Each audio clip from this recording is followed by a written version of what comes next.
Welcome to my YouTube channel BCS Tricks by Liton.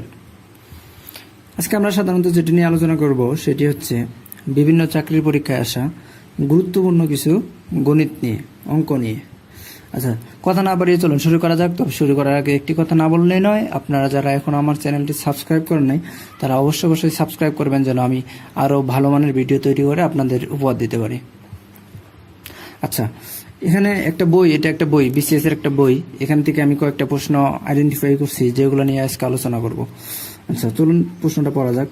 একটি প্রকৃত ভগ্নাংশের হর ও লবের অন্তর 2, ঠিক আছে? হর এবং লবের অন্তর 2, অর্থাৎ ধরি হর x। আচ্ছা, হর এবং লবের অন্তর 2, হর যদি x হয়, সরি লব ধরি, লব x ধরি, লব সমান x, তাহলে হর হবে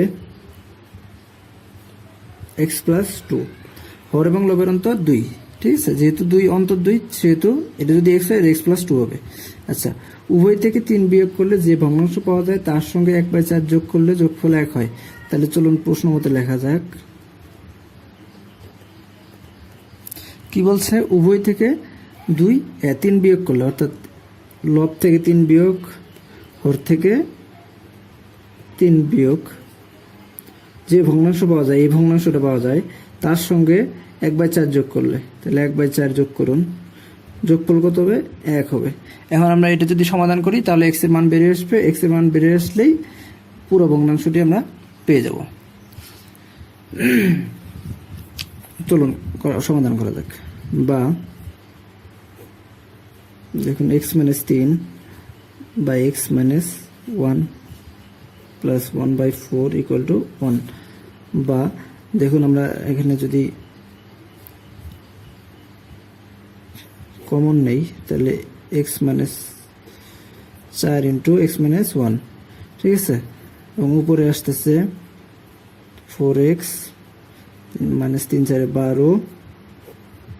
আমার এই পাশে যদি নেই তাহলে আসতেছে আপনার x, একের সাথে x গুণন বিয়োগ একের সাথে 1 গুণন 1 ইকুয়াল টু 1, ঠিক আছে? বা দেখুন, নিচে 4x - 4, উপরে আসতেছে 4x আর x যোগ করে 5x -12 -1 -13 ইকুয়াল টু 1। বা এবার যদি আমরা 5x - 13 ওই পাশে রাখি, এটা ওই পাশে দিয়ে দেই 4x - 4, তাহলে x গুলো এক পাশে রাখবো, সংখ্যাগুলো এক পাশে দেবো। 5x তাহলে -4x, এটা এই পাশে নিয়ে আসলে মাইনাস, এবং ওই পাশে -4 আছে, এই -13 ওই পাশে গেলে +13। তাহলে দেখুন এই পাশে থাকতেছে x ইকুয়াল টু 13 থেকে 4 গেলে থাকে আপনার 9। তাহলে x এর মান আসলো কত? 9। অর্থাৎ হর হচ্ছে কত? লব হচ্ছে 9 এবং হর হচ্ছে 9 প্লাস 2 ইকুয়াল টু 9/11, ঠিক আছে? এটা হচ্ছে অ্যান্সার। এবার আমরা আরেকটি প্রশ্ন দেখতে পাচ্ছি স্ক্রিনে, সেটা হচ্ছে 5:18, সরি একটু সমস্যা হচ্ছে। আচ্ছা, 5:18, 7:2 এবং 1:2 এর মিশ্র অনুপাত কত? কি চাইছে? এর মিশ্র অনুপাত কত? তাহলে মিশ্র অনুপাত বের করতে হলে যেটি করব আমরা, এখানে 3টে আছে, অনুপাত আছে কয়টা? 5:8, ঠিক আছে, 7:2 এবং 1:2 এর মিশ্র অনুপাত চাইছে, ঠিক আছে? তিনটি সংখ্যার মিশ্র অনুপাত চাইলে আপনারা জাস্ট একদম সলিউশন করে দিবেন একবারে। সলিউশন বা শর্টকাট ট্রিক্স সেটা হচ্ছে, বাম পাশের গুলো নেবেন এক পাশে, বাম পাশের গুলো এক পাশে গুণন করবেন, ডান পাশের গুলো এক পাশে গুণন করবেন, ব্যাস। 5 × 7 × 1, ঠিক আছে, ইস্টু 8 × 2 × 2, ঠিক আছে? তাহলে আপনার 5 7 35 আর 1 35 ইস্টু 8 × 16 16 × 32, তাহলে 35 × 32 হচ্ছে অ্যান্সার। আচ্ছা, পরবর্তী প্রশ্নটা দেওয়া আছে a is to b equal to 4:7 এবং b is to 6 b is to c equal to 5:6 হলে a b c equal to কত? ঠিক আছে, a অনুপাত b, b অনুপাত c equal to কত? ঠিক আছে, এখানে দেখুন দেওয়া আছে a is to b, ঠিক আছে, আবার b is to c, তাই তো?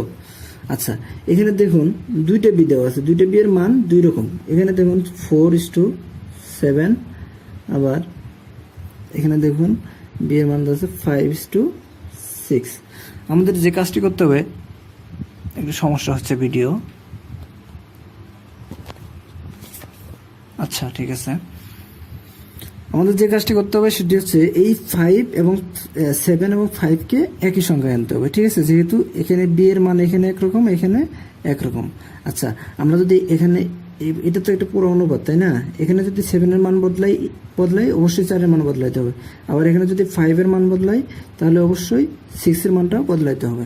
ঠিক আছে, আচ্ছা দেখুন 5 এবং 7 কে এক অনুপাতে নিয়ে আসতে গেলে কি করতে হবে আমাদের? ঠিক আছে, 5 কে যদি 7 দ্বারা গুণ দেই তাহলে দেখুন 5 × 7 = 35 হয়। আবার 7 কে যদি 5 দ্বারা গুণ দেই 5 × 7 = 35 হয়। তাহলে আমরা 7 এবং 5 দ্বারা গুণ করলে কি পাবো? 35 দুইটি বিকে সমান অনুপাতে আনতে পারবো। ঠিক আছে, আচ্ছা দুইটি বিকে সমান অনুপাতে আনাটাই হলো আমাদের কাজ। তাহলে আসুন এবার 4 কে যদি 7 কে 5 দ্বারা গুণ করলে কি হয়? 35 হয়। তাহলে অবশ্যই 4 কেও সেই 5 দ্বারা গুণ করতে হবে। ঠিক আছে, ইন্টু 7 × 5। এবার 5 কে যেহেতু আমরা 7 দ্বারা গুণ করে 35 বানাবো, সেহেতু 6 কেও 7 দ্বারা গুণ করে 35 বানাতে হবে। ঠিক আছে, তাহলে দেখুন 5 × 7 4 × 5 = 20 অনুপাত 5 × 7 = 35, 5 × 7 = 35, 6 × 7 = 42। তাহলে দেখুন এখানেও বি এর অনুপাত যা, এখানে বি এর অনুপাত তা। অতএব A B C equal to দেখুন 20, 35 and 42। এটা অনেক ইজিভাবে আপনারা করে ফেলতে পারবেন। আমি বোঝার সুবিধার্থে একটু বড় করে করলাম। এবার যে প্রশ্নটি দেওয়া আছে সেটি হচ্ছে 3, 9 ও 4 এর চতুর্থ সমানুপাতিক কত? ঠিক আছে, 3, 9, 4 এর চতুর্থ সমানুপাতিক কত? আচ্ছা, শর্টকাট ট্রিক্স হচ্ছে 3:9 এবং 4 এর সাথে আমরা ধরি 4 এর চতুর্থ সমানুপাতিক হচ্ছে x। ঠিক আছে, তাহলে এটাকে নির্ণয় করতে হবে 3/9 equal to 4/x বা 3x equal to 36, x equal to 12। ঠিক আছে, অতএব 3, 9 ও 4 এর চতুর্থ সমানুপাতিক হচ্ছে 12। ঠিক আছে, আচ্ছা পরবর্তী প্রশ্নে আসা যাক। এবার একটা প্রশ্ন আপনারা দেখতে পাচ্ছেন যে টিপুর বোনের বয়স টিপুর বয়সের ও তার বাবার বয়সের মধ্য সমানুপাতি। টিপুর বয়স 12 বছর, বাবার বয়স 48 বছর হলে বোনের বয়স কত?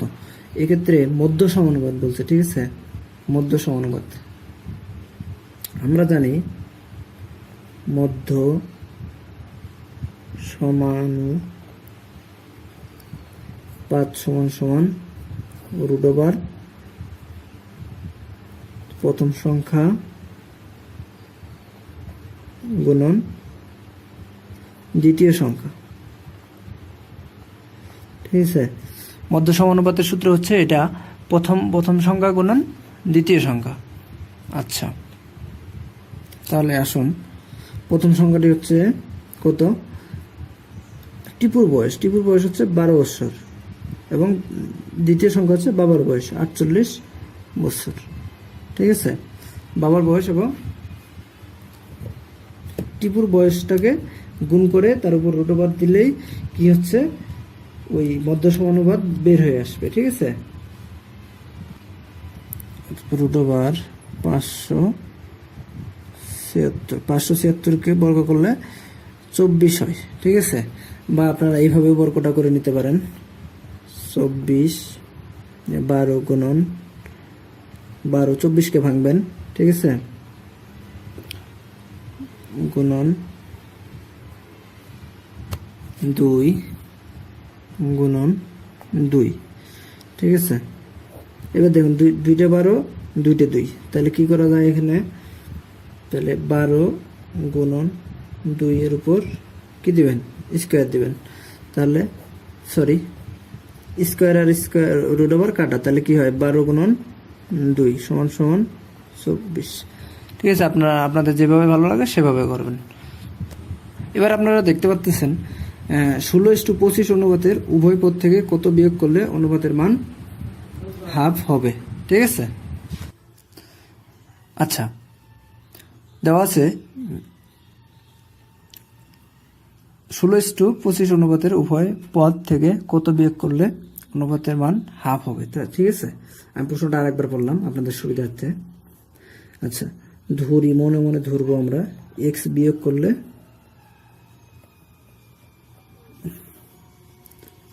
বিয়োগ করতে হবে, ঠিক আছে, এক্স বিয়োগ করতে হবে। আচ্ছা, তাহলে এক্স বিয়োগ করে আমরা একটু দেখি। 16:25 অনুপাত, তাহলে 16 থেকে বিয়োগ করুন এক্স এবং 25 থেকে বিয়োগ করুন এক্স, উভয় পদ থেকে যেহেতু বলছে, ঠিক আছে। বিয়োগ করলে কত হবে, হাফ হবে। তাহলে এটাকে চলুন আমরা সমাধান করে দেখি, যত আসবে ততই হবে অ্যান্সার, ঠিক আছে। আচ্ছা, তাহলে 25 বিয়োগ এক্স ইকুয়াল টু 2 গিয়ে যদি গণন হয় তাহলে 32 মাইনাস 2x, ঠিক আছে। বা এক্স গুলো এক পাশে নিয়ে আসুন এবং সংখ্যাগুলো এক পাশে দিয়ে দিন, ঠিক আছে। তাহলে মাইনাস এক্স এই পাশে মাইনাস 2x, এই পাশে আসলে প্লাস 2x, আবার 32 এই পাশে আছে, 25 এই পাশে গেলে মাইনাস 25। তাহলে দেখুন কত হয়, এখানে 2x থেকে x গেলে শুধু x, 32 থেকে 25 বাদ দিলে থাকে শুধু 7। এটি হচ্ছে অ্যান্সার, অর্থাৎ 7 বিয়োগ করতে হবে, ঠিক আছে। পরবর্তী প্রশ্নটা আমরা দেখতে পাচ্ছি, একটি জারে দুধ ও পানির অনুপাত 5:1, ঠিক আছে। দুধের পরিমাণ যদি পানি অপেক্ষা 8 লিটার বেশি হয় তবে পানির পরিমাণ কত, ঠিক আছে। দুধের পরিমাণ 8 লিটার বেশি, তাহলে পানির পরিমাণ কত। ধরি দুধ আছে 5x ও পানি আছে যেহেতু 1, তাহলে x, ঠিক আছে। দেখুন পানি অপেক্ষা 8 লিটার বেশি কি আছে, আচ্ছা 8 লিটার, আচ্ছা সরি, দুধ পানি অপেক্ষা কি কত লিটার বেশি, দুধের পরিমাণ যদি পানি অপেক্ষা 8 লিটার বেশি, তাহলে দেখুন 5x বিয়োগ x, অর্থাৎ এই যে দুধ থেকে যদি পানি বাদ দেই তাহলে কত হবে, 8 লিটার, যেহেতু 8 লিটার কি আছে, বেশি আছে, অর্থাৎ দুধ থেকে পানি বাদ দিলে 8 লিটার, অর্থাৎ 5x থেকে x বাদ দিলে হবে 8 লিটার, বা 5x থেকে x বাদ দিলে 4x সমান 8 লিটার, বা x ইকুয়াল টু 2 লিটার, অর্থাৎ পানি আছে 2 লিটার, ঠিক আছে। পরবর্তী প্রশ্নটি আপনারা দেখতে পাচ্ছেন যে 72 গ্রাম ওজন বিশিষ্ট একটি মিশ্রণ, আচ্ছা, যেখানে এ এর পরিমাণ হচ্ছে 17 ভাগ, হ্যাঁ, বি এর পরিমাণ হচ্ছে 3 ভাগ এবং সি এর পরিমাণ হচ্ছে 4 ভাগ, ঠিক আছে। তাহলে মিশ্রণে বি কতটুকু আছে, ঠিক আছে, 72 গ্রাম। তাহলে আমরা অনুপাতগুলো আগে যোগ করব, ঠিক আছে। 17 যোগ 3 যোগ 4, তাহলে কত হয় 24, ঠিক আছে। আচ্ছা, মোট কত গ্রাম, 72 গ্রাম, ঠিক আছে। আমাদের নির্ণয় করতে হবে কার, বি এর পরিমাণ, বি এর পরিমাণ কত 3, অতএব 72, বা আপনারা এইভাবে নির্ণয় করতে পারেন 24-এর 3 গুণন হচ্ছে 72 ইকুয়াল টু যত হবে ততই হবে কার পরিমাণ, বি এর পরিমাণ। তাহলে 3 গুণন 72 ভাগ 24, 3 8 24, 8 লং 72, তাহলে কত হবে 9, ঠিক আছে, 9 ভাগ। তাহলে বি এর কত, বি এর পরিমাণ হচ্ছে 9 গ্রাম, ঠিক আছে, এটা হচ্ছে অ্যান্সার। আসলে আমি আর ভিডিওটি লম্বা করতে চাচ্ছি না, ভিডিওটি অনেক লম্বা হয়ে গেছে, 15 মিনিটের মতো। সো আমার ভিডিওটি দেখে যদি আপনারা বিন্দু পরিমাণ হলেও উপকৃত হয়ে থাকেন, তাহলে আপনাদের কাছে আমার অনুরোধ, অবশ্যই লাইক কমেন্ট করবেন এবং ভিডিওটি সাবস্ক্রাইব করবেন। ধন্যবাদ, ভালো থাকবেন।